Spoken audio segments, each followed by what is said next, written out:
You are walking through a crowded room, convinced you are seeing the world as it truly is. You believe the smiles are genuine, the handshakes are sincere, and the words spoken to you are mirrors of the heart. You are dangerously wrong. Every person you encounter is wearing a mask, a meticulously crafted layer of social armor designed to protect their vulnerabilities and hide their true intentions. While you sleep in the comfort of your assumptions, the predators and the power players are dissecting you. They are reading the slight tremor in your pulse, the direction of your gaze, and the micro-hesitations in your speech. They know your next move before you have even conceived it. You are an open book to those who know the language of the shadow, yet you remain illiterate to theirs. This ignorance is not bliss. It is a death sentence for your autonomy. Imagine if you could strip away the facade in a single minute. Imagine if the lies felt like cold water against your skin, impossible to ignore. The truth is that human behavior is a repetitive loop, a series of predictable signals that the masses are trained to overlook. If you do not learn to decode the hidden theater of the mind, you will forever be a secondary character in someone else's play. You will be manipulated, sidelined, and discarded when your utility expires. The stakes are higher than your social standing. They are about the very sovereignty of your soul.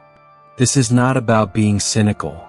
It is about being awake in a world of sleepwalkers. The veil is thin, and once it is torn, you can never go back to the comfortable lies. Pay attention or remain a victim of the unseen. History is a graveyard of the naive.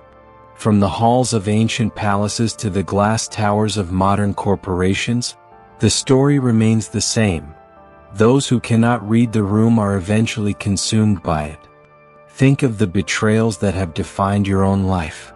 The friend who whispered your secrets, the colleague who took credit for your labor, the partner who harbored hidden lives. These were not accidents. They were failures of perception. You missed the signs because you were looking for what you wanted to see, rather than what was actually there. In the game of power, there is no middle ground. You are either the architect or the building material. To ignore the dark mechanics of human psychology is to walk into a den of wolves with your eyes sewn shut. The world does not reward the good or the kind simply for their virtues. It rewards those who understand the levers of influence and the patterns of deception. When you lack this sight, you become a puppet. Your emotions are pulled by invisible strings, your decisions are steered by subtle nudges, and your future is decided by those who have mastered the art of the cold red. This is the reality of the social animal. We are wired for survival, and survival often requires the concealment of intent. If you remain blind to this, you will find yourself wondering why opportunities bypass you, why respect eludes you, and why you feel like an outsider in your own life. The cost of this ignorance is a lifetime of confusion and the slow erosion of your power. It is time to stop playing the victim of bad luck and start seeing the cold, calculated truth of the human machine. To master the art of the 60-second read, we must look into the abyss of the human psyche. Niccolò Machiavelli understood that men are generally ungrateful, fickle, simulators, and deceivers. He knew that to lead or even to survive, one must look past the presented image and find the rot beneath. This isn't about cruelty, it is about clarity. Carl Jung spoke of the shadow, the part of ourselves we deny and hide from the light. When you meet someone, you aren't meeting a person. You are meeting a curated version of their ego, designed to win your approval or submission. The real them is tucked away in the shadows, leaking out through the cracks of their performance. To read someone in 60 seconds, you must learn to ignore the words entirely and focus on the leaks. We are looking for the microtells, the involuntary biological responses that the brain cannot censor. We are looking for the Machiavellian baseline, the standard deviation of their behavior that reveals their true nature when they think no one is watching. You must become a silent observer, a psychological voyeur who treats every interaction as a forensic investigation. You will learn to see the fear behind the smile and the insecurity behind the boast. This path requires a cold heart and a sharp mind. You must be willing to see people as they are, not as you wish them to be. Once you possess this sight, the world becomes transparent, and the shadows lose their power over you. There are 17 principles you must understand. Most people will never know these. Let's begin. Lesson number 1. The primacy of the feet. When you encounter an individual, your instinct is to look them in the eyes. This is your first mistake. The eyes are the most heavily coached part of the human body. People spend hours practicing their sincere look in the mirror. To find the truth, you must look at the furthest point from the brain, the feet. The feet are the most honest part of the anatomy because they are governed by the limbic system, the primitive part of the brain focused on survival. If someone is talking to you with their torso turned toward you, but their feet are pointed toward the exit, they are psychologically already gone. Their body is preparing to flee, regardless of the polite words coming out of their mouth. In a high-stakes negotiation or a social gathering, watch for foot bouncing or toe pointing. It reveals a surge of nervous energy or a desire to leave the current environment. If you approach two people talking and they only turn their torsos to greet you but keep their feet locked toward each other, you are an intruder. They do not want you there. By observing the feet, you bypass the sophisticated lies of the face and tap directly into the reptilian brain's true intent. This is the foundation of the 60-second read. Start where the deception is weakest. It is a subtle shift in perspective that yields massive amounts of hidden data. But the feet only tell you where the mind wants to go. To know what the mind is hiding, you must look higher. Lesson number 2. The eye-blocking ritual. Once you have checked the feet, move to the eyes, but not for the reasons you think. You are looking for eye-blocking behaviors. This is a survival mechanism we have carried since the dawn of time. When we see something we dislike, feel threatened by, or wish to hide from, our eyelids close for a fraction of a second longer than a normal blink. It is an unconscious attempt to block out reality. Watch closely during a conversation. If you mention a specific name, a price, or an idea, and the other person's eyes linger shut or their hand moves to cover their brow, you have struck a nerve. This is a profound leak of discomfort. It is the visual equivalent of a flinch. Machiavellian observers use this to find the soft spots in an opponent. If you are questioning a suspected liar and their eyes block when you mention a specific detail, you have found the crack in their story. Conversely, if their eyes widen and pupils dilate, they have found something of value. They are taking in the sight of a prize. Control your own reactions, but watch theirs like a hawk. These movements happen in the blink of an eye, literally, and most people miss them because they are too busy preparing what to say next. Do not be most people. Silence your internal monologue and watch the flicker of the lids. It is the window to their hidden anxieties.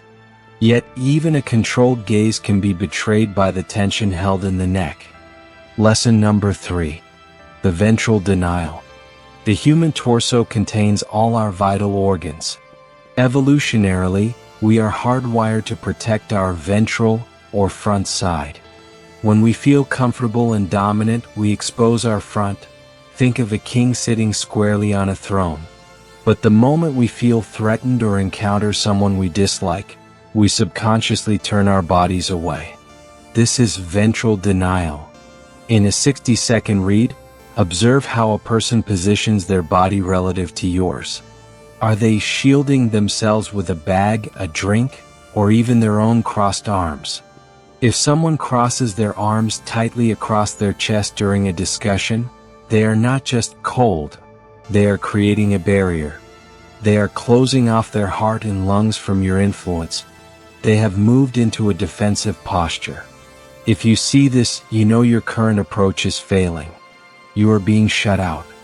On the flip side, if someone unbuttons their jacket or shifts their body to face you directly, they are showing ventral fronting.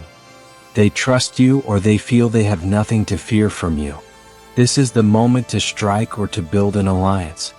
A master of dark psychology uses this by intentionally fronting to project false trust, while watching for the denial in others to see where the real borders are drawn.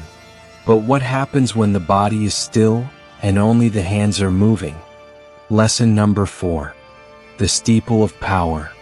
The hands are the tools of the mind, and their positioning reveals the internal hierarchy of the room.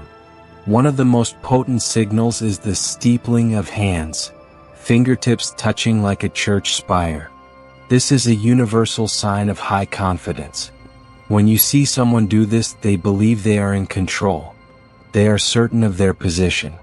If you are trying to persuade someone and they steeple their hands, you are likely winning, or they feel they have already outmaneuvered you. However, the dark side of hand gestures is pacifying. Watch for people rubbing their necks, stroking their thighs, or playing with their jewelry. These are self-soothing behaviors. The brain is sending a signal to the body to calm down because it is under stress. When you see someone touch this suprasternal notch, the hollow at the base of the neck, they are literally protecting themselves from a perceived threat. It is a sign of deep insecurity or the hiding of a significant secret. If you can trigger a pacifying behavior through a simple question, you have found their pressure point. You can now press that point until the truth spills out. A man who steeples his hands is a king. A man who rubs his neck is a subject waiting for instructions. Learn to spot the difference in the first 10 seconds. But power is not just about confidence, it is about the speed of the reaction. Lesson number 5. The speed of agreement. Lies take more cognitive energy than the truth. The brain has to construct a narrative, check it for consistency, and then suppress the real version of events. This creates a latency in response. However, there is a counter move, the overeager agreement. When someone agrees with you too quickly or nods excessively before you have even finished your sentence, they are likely practicing social camouflage. They are trying to please you or deflect your attention away from a deeper truth. This is a classic trait of the agreeable manipulator. They use a mask of friendliness to hide a core of Machiavellian intent. In your 60-second read, look for the rhythm of the conversation. Is it natural or does it feel forced? If the yes comes before the why, be wary. They are trying to lead you into a false sense of security. Real agreement is usually measured. It takes a moment to process. The predator, however, wants to bypass your critical thinking by creating a fast-paced environment of faux consensus. Watch for the bobblehead effect. If they are nodding like a toy, they aren't listening to you, they are managing you. By slowing down your own speech, you can force them into a position where their internal lag becomes visible. If they struggle to keep up with a sudden change in pace, the mask will slip. And when the mask slips, you will see the true face of their ambition. Lesson number 6. The asymmetric smirk. A true emotion is felt by both sides of the brain and expressed symmetrically on the face. A genuine smile involves the eyes, the Duchenne smile, where the corners of the eyes crinkle and the cheeks lift evenly.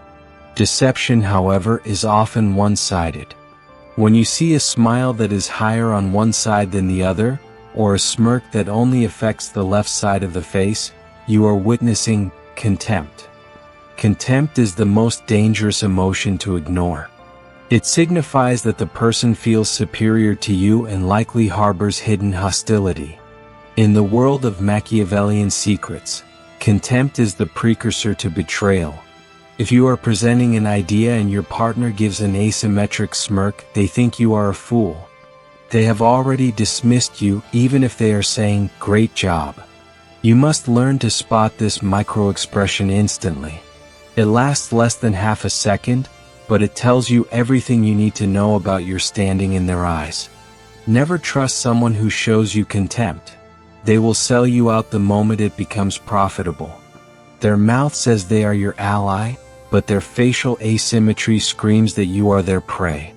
Capture that half-second of truth and use it to reevaluate your entire relationship. But even a perfect smile can be undermined by the words that follow it, if you know how to listen for the but. Lesson number 7. The linguistic shielding. Listen not to what people say, but how they distance themselves from their own statements. When someone is lying or uncomfortable, they subconsciously use distancing language. Instead of saying, "I didn't take your money," they might say, "I would never do something like that to a person's finances." Notice the shift from I and you to abstract concepts. They are trying to remove themselves from the scene of the crime. This is a verbal shield. Another tell is the honest disclaimer. Phrases like "to be perfectly honest," "frankly," or "in all candor" are psychological red flags. Why do they need to specify they are being honest now? It implies that their previous statements were not. A master of reading people hears these phrases and immediately knows that the speaker is attempting to bolster a weak or fabricated position. In 60 seconds, pay attention to the pronouns. People who are invested and truthful use personal language. Those who are hiding or manipulating use formal, detached, or overly complex structures. They want to bury the truth under a mountain of syllables.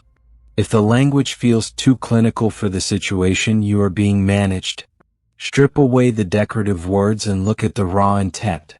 You will find that the most complex lies are often built on the simplest fears. This linguistic dance is a mirror of their internal conflict, which often manifests as a physical freeze. Lesson number 8. The limbic freeze. When a predator is spotted in the wild, the first instinct of the prey is not to run, but to freeze. This is designed to make them go unnoticed. Humans do the same thing when they are caught in a lie or feel socially threatened.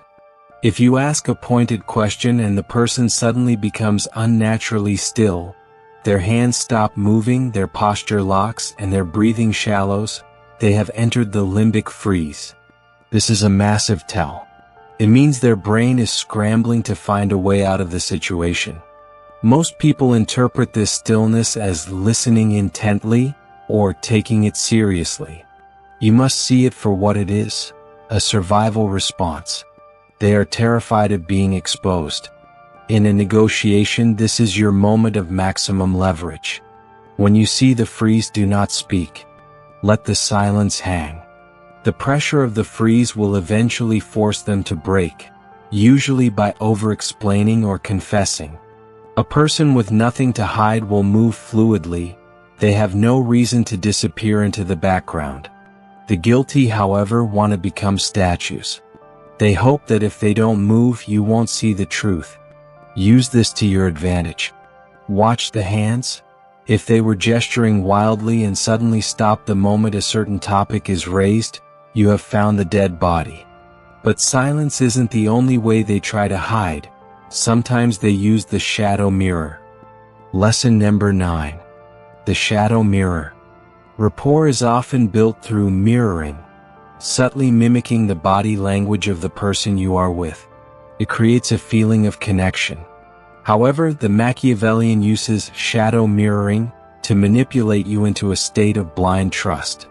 If you notice that someone is copying your every move, taking a sip of water when you do, crossing their legs the second you do, they are not just vibing with you.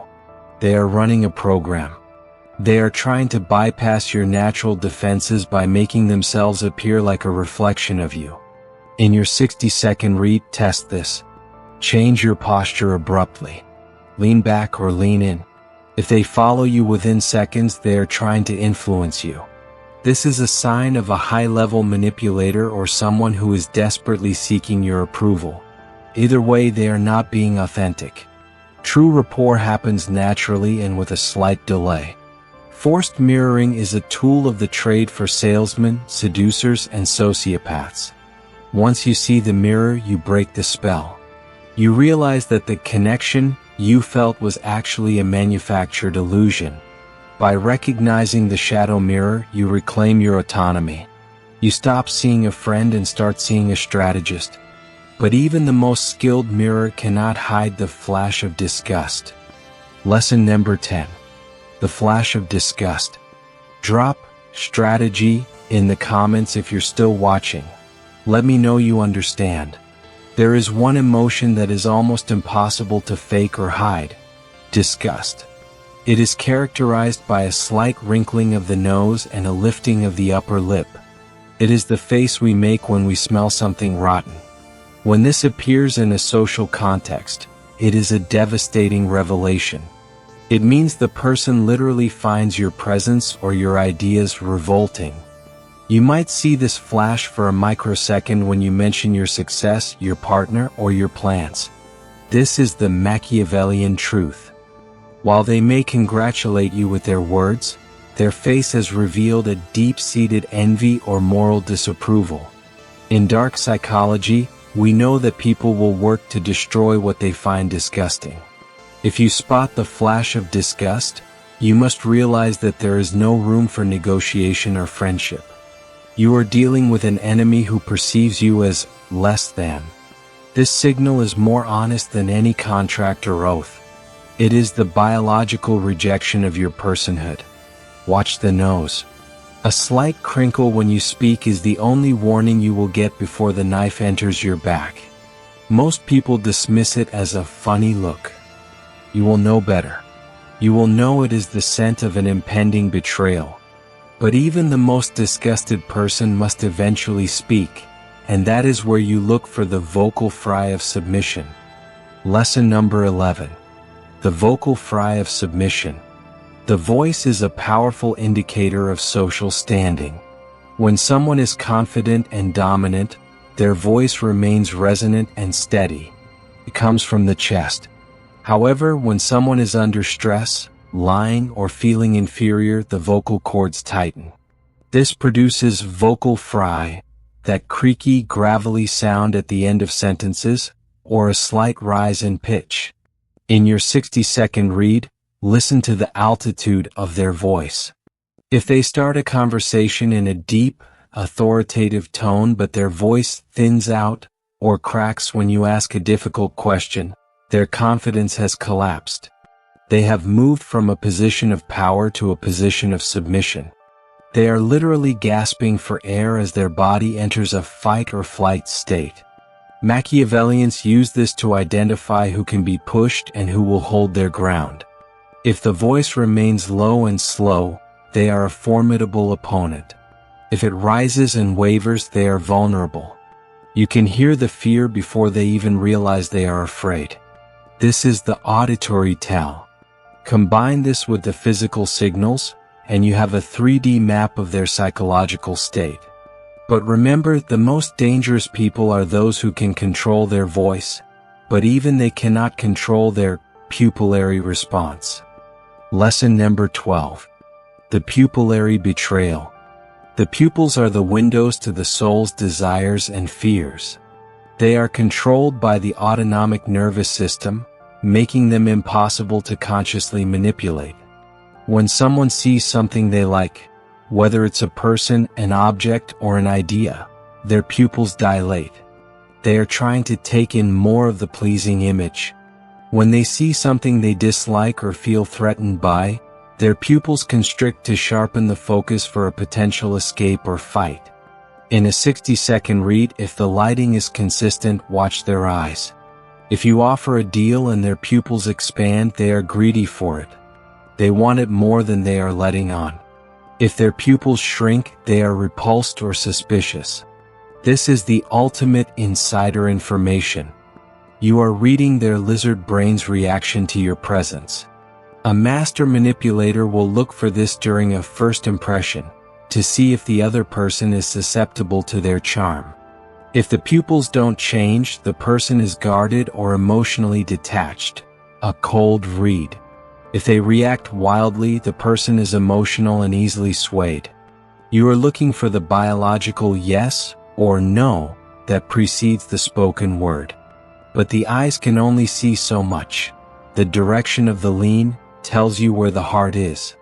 Lesson number 13. The direction of the lean.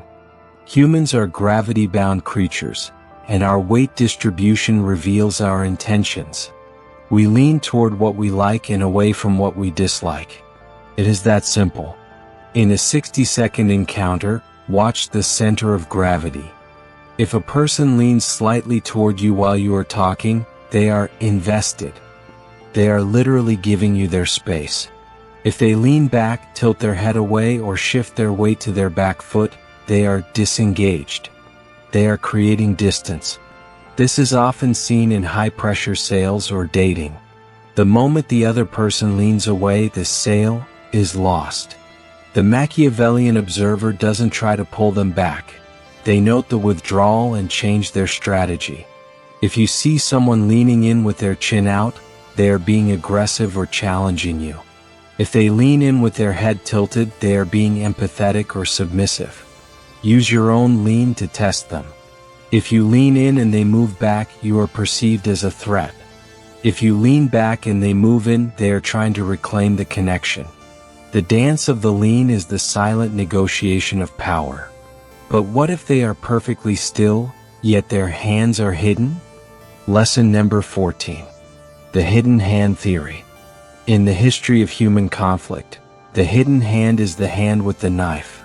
Subconsciously, we trust people more when we can see their palms. Visible palms signal that we have no weapons and nothing to hide. This is why we shake hands. In your 60-second read, notice if the person hides their hands under the table, in their pockets, or behind their back. This is a withdrawal of trust. It signals that they are either hiding information, feeling extremely insecure, or are being deceptive. It is a protective measure. Conversely, people who gesture with open palms are perceived as honest and persuasive. The dark psychologist uses this knowledge to project false honesty by intentionally showing their palms, while carefully watching if others are tucking theirs away. If someone is speaking to you and suddenly puts their hands in their pockets after a specific question, they are pocketing the truth. They have closed off a channel of communication. You are now talking to a wall. To break the wall, you must make them feel safe enough to show their hands again, or realize that the conversation is now a theater of lies. But hiding hands is nothing compared to the micro-shrug. Lesson number 15. The micro-shrug of doubt. When someone is 100% confident in what they are saying, their body language is congruent. Their head, shoulders, and words all move in the same direction. Deception, however, creates leakage. One of the most common leaks is the micro-shrug. This is a tiny, one-sided shoulder lift that happens when someone is making a definitive statement they don't actually believe. For example, they say, "I am absolutely certain we can meet the deadline," but their right shoulder hitches up just a fraction of an inch. That shrug is their brain's way of saying, "Actually, I'm not sure at all." It is a physical manifestation of internal doubt. It happens in a split second and is almost never noticed by the untrained eye. In your 60-second read, look for these asymmetric movements. If the body doesn't fully commit to the statement is a lie. The human brain is a poor liar. It always leaves a trail. The micro-shrug is the internal critic making itself known. If you spot it, you know you have the upper hand. You know their certainty is a bluff. And once you know someone is bluffing, the game is already over. But some people don't shrug. They use the false barrier of an object. Lesson number 16. The object barrier. The items we carry are not just tools. They are extensions of our psychological boundaries. When we feel uncomfortable or overexposed, we use objects to block the person we are with. Watch how someone places their coffee cup, their phone, or their notebook on the table between you. If they move the object directly between your line of sight and their torso, they are building a fortress.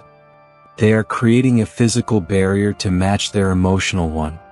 They are literally saying, "Do not come closer." A master of reading people notices these subtle shifts in the landscape of the table. If you say something that makes them uncomfortable, watch the phone move.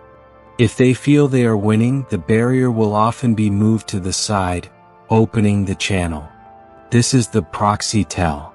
People will move objects when they are too afraid to move their own bodies. In 60 seconds, you can map the defensive perimeter of anyone just by watching how they arrange their environment.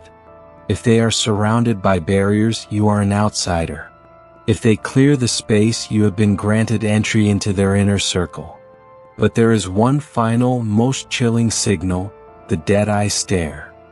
The most dangerous person in the room is not the one who is shouting, but the one who is observing. By now, you realize that the world is not a collection of individuals, but a series of overlapping biological signals. You have been given the keys to a kingdom most people don't even know exists. You can see the fear in the feet, the contempt in the smirk, and the doubt in the shoulder. But there is a final warning you must carry. This knowledge is a burden. Once you learn to read the secrets of others in 60 seconds, you can never unsee them. You will see the lies in your friends, the hidden agendas in your family, and the profound insecurity in your leaders. The Machiavellian secret is that most of humanity is living in a state of constant low-level deception, mostly deceiving themselves. Your task is not to judge them, but to navigate them. Use this site to protect yourself, to build real alliances, and to avoid the traps set by the less enlightened. The mask is now gone. The room is quiet. The predator is exposed. Remember, power is not something given, it is something seen and seized. You have the sight. Now you must have the will to act on it. If this knowledge changed how you see the world, you already know what to do. My question for you is this: now that you can see the truth, are you brave enough to live with it? Or was the lie more comfortable?